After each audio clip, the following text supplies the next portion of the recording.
That's it. No more statues.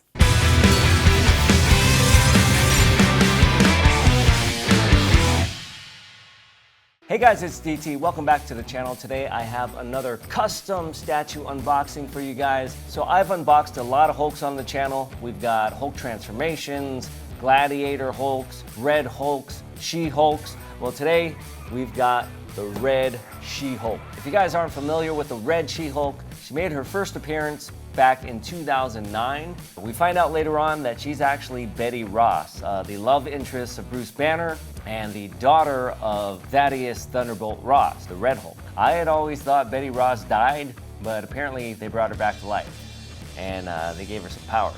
Betty, as we all know, made her first appearance way back in the Incredible Hulk #1 back in 1962. However, this incarnation of her didn't appear until 2009. This is from that same custom group that did that awesome She-Hulk statue that I unboxed. If you guys missed that, make sure to check it out. This one is gonna go fabulous next to her.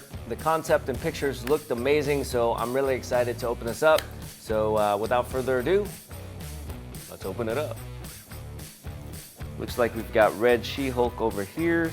It looks like her body comes almost in one piece.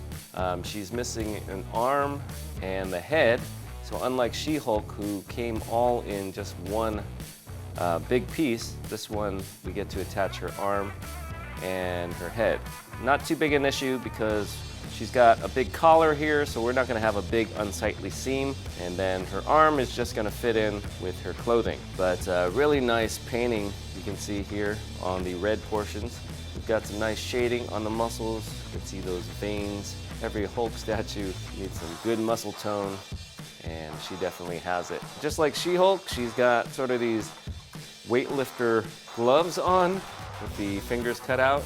Nice texturing there on the back side of the glove. And of course, she's got the black nail polish. Big key there for her head. Some other big things up here in front. We've got a cool leathery look here with these white stripes. And then over here, we've got a little hole. And then on the back, we've got some other texture on this portion right here. Maybe a little stretchy mesh to make her top a little bit more flexible. Okay, sliding down, we've got a nice belt, also with some very fine texture in there. Got some nice line details. Some fabric folds there in the crotch area.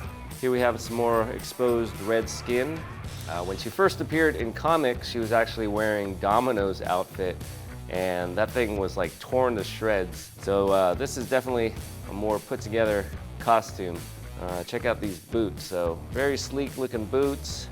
Again, with that texturing down the front, the line texturing down on the top of the foot, matching the gloves and belt. Same thing goes for the other foot. And this whole thing just connects to the base with a key and peg on the right foot. Good weight to it. Put her body off to the side. Let's take a look at the portrait. We got a big portrait. All right, so we've got some foam in here to protect the little strands of hair in the front. And here she is. Look at that, guys. Look at that. Fiery red skin. This group is putting out some fantastic portraits with their pieces. Not only did they do the She-Hulk that I unboxed, they did the Spider-Girl. They've got a bunch of others in the works, as well as a Wolverine. So they're not just limited to female characters. Got some very glossy, deep red lips. Some nice teeth in there, the yellow eyes. Then we have the big hair. We've got kind of a maroon color on this section of hair. We've got a lot of kind of these maroon or purplish highlights in there. Very impressive head of hair here. It does have some weight, but it's not incredibly heavy for the size that it is. And that's probably a good thing since it needs to be free floating here. The hair doesn't actually rest on anything. It's kind of just flowing in the wind. We do get some of that cleavage on this chest part right here. Let's see what else we got in here. I believe this little section here goes on the base. You got the destroyed robot. This thing does have some weight to it. Sometimes these little pieces that stick on the bases are lightweight plastic and they kind of just lay there. This thing is solid. It's got that Iron Man face. You got all the mechanical parts, hydraulics in the neck, nice plating. We've got the wires and other mechanical elements down there underneath. Even got a little spinal column there in the back. And then it's got a big key and peg on the back. We do need a base as well. I'm guessing all that is in the bottom layer here. So here we have her arm, nice long pointing finger. And look at all the definition there. And finally we have the base. So again, if you guys have seen me unbox some of the other pieces from this group, all the bases have a very similar style. They are all circular. And, they also have this kind of black with a double silver accent. In the front, they have some kind of emblem or logo that represents that character. So here is a look at the bottom. It says, "You're next, number 16 out of 60." So they only made 60 of these. You can see a battle has just happened here. We've got the torn off arm. We've got some wires scattered around.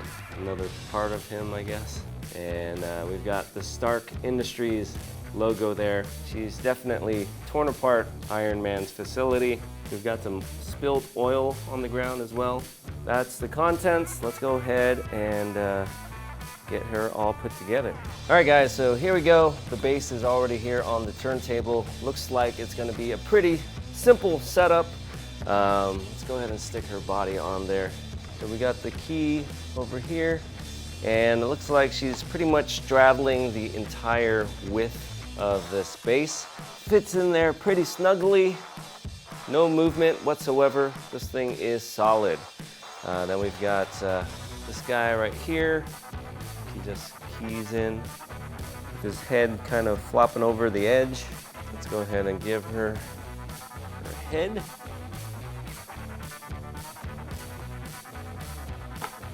And then her pointing arm. And there you go.